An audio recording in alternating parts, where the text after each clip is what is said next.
Today we are going to update the firmware of your Netgear Reset EX6120 Net using the Netgear support website.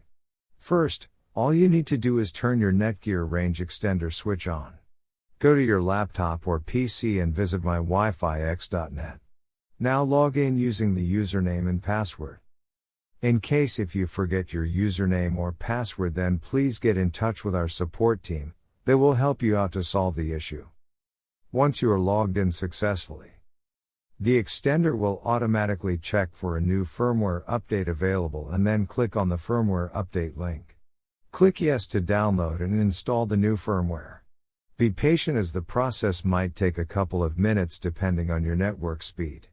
Once finishes, the extender will reboot itself and all your devices will be disconnected. Connect your device and enjoy the extended network. Return to my Wi-Fi EXT website and log in to make sure everything is working fine.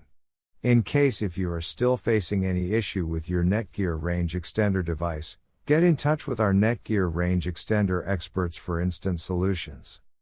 Thanks for watching our video, and do not forget to like, share, and comment on the video, so that you never miss any video from our channel.